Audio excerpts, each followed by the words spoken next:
नमस्कार दोस्तों, स्वागत है आप सभी लोगों का आर एस बाबा पर। हाल ही में मनोज मुकुंद नरवणे की किताब रिलीज होने वाली है और उस किताब के अंदर कई ऐसे खुलासे किए गए हैं जिसको देखकर, जिसको सुनकर आप लोग चौंक जाएंगे। वाकई में अग्निपथ जो स्कीम लॉन्च की गई थी, इसको लेकर कई ऐसे खुलासे इस किताब के अंदर किए गए हैं। अगर आप लोग उसको जानेंगे तो वाकई में आप लोगों को लगेगा कि हमारे साथ में कहीं ना कहीं थोड़ा बहुत तो धोखा हुआ ही है।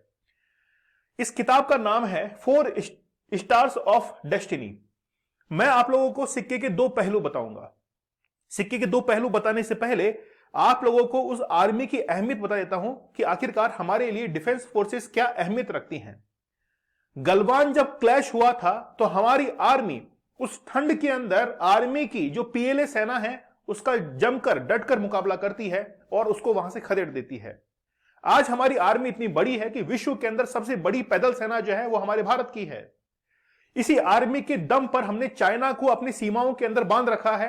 पाकिस्तान कोई भी कदम जो है वो नहीं उठा पाता है, लेकिन इस आर्मी के लिए हमको जो भी कुछ करना पड़े वो हम लोग भरसक प्रयास करने के लिए तैयार हैं।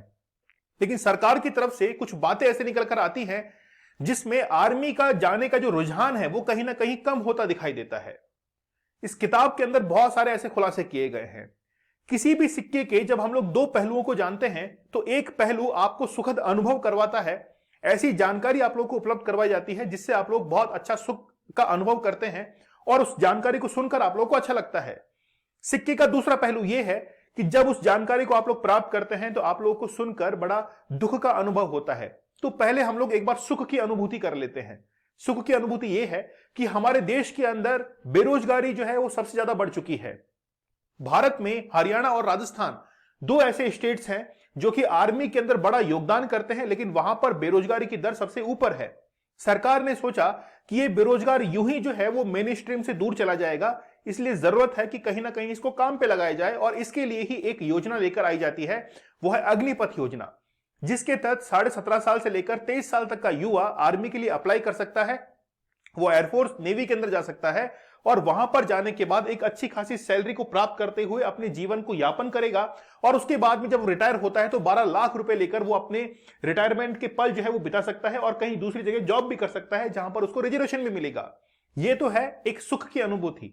दूसरी तरफ अगर आपको कुछ दुखदायक क्षण जो है वो अगर मैं दिखाना चाहूं तो आप लोग यहां पर देख सकते हैं कि हाल ही के अंदर जम्मू कश्मीर में एक अग्निवीर ने अपने खुद को जो है वो गोली मारकर सुसाइड कमिट किया था। यही नहीं, हाल ही के अंदर एक महिला जो है जो कि आईएनएस हमला के ऊपर तैनात थी, उसने भी यही काम किया, कमिट किया था। तो बेसिकली क्या आप लोग ये उम्मीद कर सकते हैं कि 4 साल या 6 महीने की ट्रेनिंग देकर एक व्यक्ति अपना पूरा का पूरा जीवन जो है न्यौछावर कर देगा देश के लिए? जब भी एक कोई व्यक्ति आर्मी या डिफेंस के अंदर जाता है तो फिर वो ये मान के चलिए कि आधा जीवन ट्रेनिंग में ही बिता देता है ताकि वो जब दुश्मन से लड़े तो उस ट्रेनिंग का इस्तेमाल करते हुए उसको पछाड़ दे। लेकिन क्या 6 महीने की ट्रेनिंग चाइना और पाकिस्तान जैसे दुश्मनों को खदेड़ने के लिए काफी होगी? ये मैंने दोनों पहलू आप लोगों के लिए बता दिए हैं। चलिए बात करते हैं अब किताब के ऊपर कि किताब जो है वो क्या कह रही है और कंट्रोवर्सी क्यों क्रिएट हो चुकी है।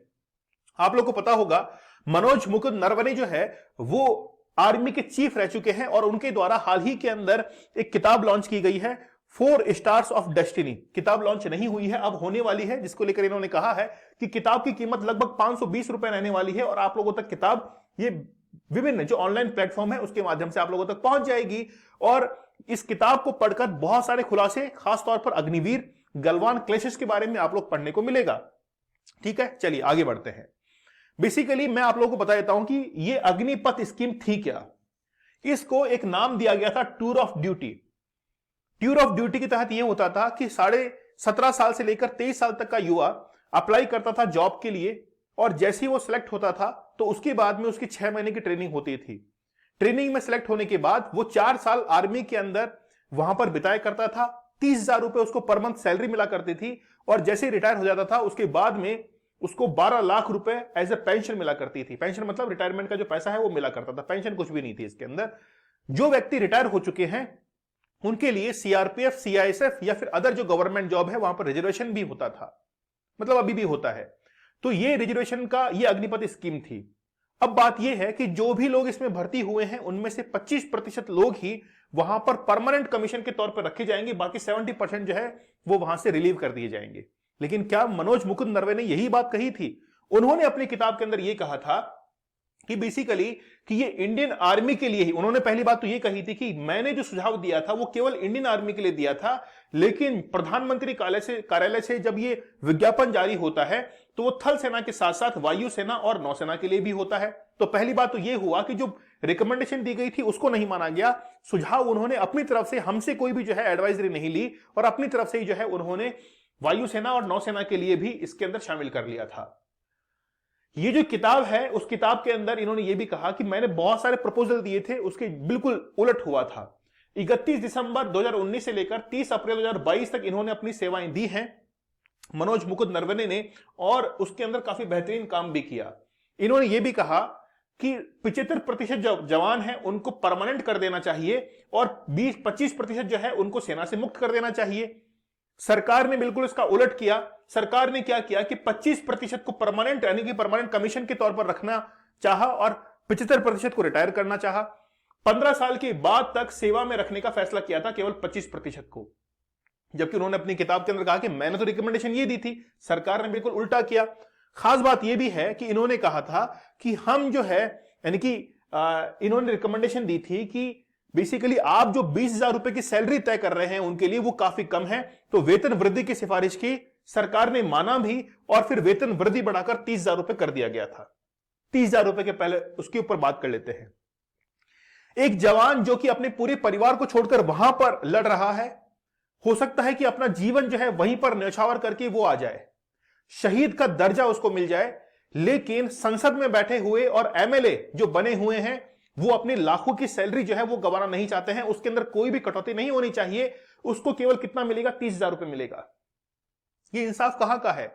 आप खुद सरकार के अंदर यानी कि एमएलए एमपी की आप लोग सैलरी अलाउंसेस उठा के देखेंगे तो आप लोग देखेंगे कि लाखों के अंदर इनके अलाउंसेस हैं, इनके हाउस रेंट वगैरह मिलते हैं, इनको फोन कॉल्स वगैरह मिलते हैं, इनको रहने के लिए घर वगैरह बहुत कुछ इनके लिए, नौकर चाकर खाना बनाने वाले तमाम तामझाम इनके लिए हैं।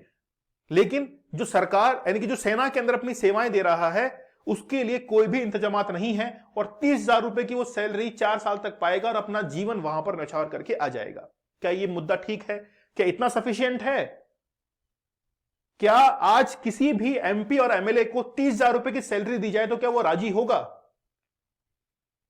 ये दुर्भाग्य, वाकई में हमारे देश का दुर्भाग्य है कि जो दिन रात सेवा करते हैं, यहां तक कि पुलिस ऑफिसर्स, पुलिस के अंदर कांस्टेबल्स जो कि होली दिवाली के दिन भी अपनी ड्यूटी पर तैनात रहता है, उसको सैलरी इतनी कम दी जाती है कि उसको कई बार जो है वो गलत चीजों का सहारा लेना पड़ता है। इसलिए पुलिस के ऊपर ये धब्बा लगता है कि पुलिस करप्ट है। वो करप्ट इसीलिए है क्योंकि उसकी सैलरी इतनी कम है कि वो उसको यानी कि अपने बीवी बच्चों को पालने के लिए एक दूसरा रास्ता अपनाना शुरू कर देता है, एक अल्टरनेट ढूंढना शुरू कर देता है, क्योंकि आज हर चीज जो है वो महंगी हो चुकी है। तो ये नाइंसाफी जो है वो होती है। इस किताब के अंदर और भी कई जो है वो बातें लिखी हुई हैं, खास तौर पर गलवान वैली को लेकर। जून 2020 के अंदर जब गलवान का क्लैश होता है उस समय शी जिनपिंग का जन्मदिन था और शी जिनपिंग के जन्मदिन के दिन भारत ने चाइना को बड़ा बेहतरीन तोहफा दिया था और पीपल लिबरेशन आर्मी जो है उसके लगभग 40 सैनिक जो है वो मार गिराए थे। चाइना ने कभी भी इस चीज को स्वीकार नहीं किया है कि 40 ज्यादा सैनिक जो है उनकी मौत हो चुकी है, हमारे भी 20 जवान जो है वो शहीद हुए थे, लेकिन चाइना ने कभी भी जो है इसका स्वीकार नहीं किया है। यहां पे लिखा हुआ है वुल्फ वॉरियर कूटनीति और दूसरी चीज लिखी हुई है सलामी स्लाइसिंग रणनीति। देखिए क्या चीज है वुल्फ वॉरियर, वुल्फ मतलब डराइए पहले तो किसको? छोटे जो पड़ोसी है, नेपाल है, भूटान है, पहले डराने धमकाने के लिए वुल्फ वॉरियर कूटनीति, और फिर लिखा हुआ है सलामी स्लाइसिंग, स्लाइस मतलब छोटे छोटे टुकड़ों पर अधिकार जमा लो, कब्जा कर लो और डरा धमकाकर वो क्षेत्र जो है अपने हक में ले लो। तो भूटान के साथ अभी यही तो किया, चाइना ने भूटान के साथ क्या किया? यही किया था। तो ये तमाम बातें जो है इस किताब के अंदर लिखी हुई हैं। किताब जल्द ही जो है वो रिलीज होने वाली है और बहुत सारे खुलासे जो है वो होने वाले हैं। ठीक है, आप लोग मुझे कमेंट सेक्शन में बताइएगा कि क्या वाकई में जो सेना का जवान है उसके साथ में क्या नाइंसाफी नहीं हो रही है? आज तिजोरियां भर रही हैं बड़े बड़े विधायकों की, सांसदों की, लेकिन उसकी तिजोरी खाली है। आप उनका घर देखिए एक बार जाके, जो शहीद हुए हैं उनके घर पे जाकर उनके हालात देखिए, तो उनके पेरेंट्स को सपोर्ट करने वाला कोई भी नहीं होता है। तो वाकई में जरूर जो है वो रिफॉर्म की जरूरत है, सुधार की कहीं ना कहीं जरूरत जो है वो आवश्यक है। अगर आप लोग सहमत हैं तो मुझे कमेंट सेक्शन में जरूर बताइएगा। आप हमारे जूनियर अकाउंटेंट पेपर 2 के कोर्स के साथ में जुड़ सकते हैं। एडवांस लेवल वीडियो कोर्स है, 6 सब्जेक्ट हम लोगों ने इसके अंदर कवर किए हैं। यही नहीं, पेपर 1 और पेपर 2 की टेस्ट सीरीज भी आपको दी जाएगी 999 के अंदर। पेपर 1 और पेपर 2 की टेस्ट सीरीज आप लोग अलग से भी ले सकते हैं, फुल डिटेल सॉल्यूशन के साथ में आप लोग को मिलती है।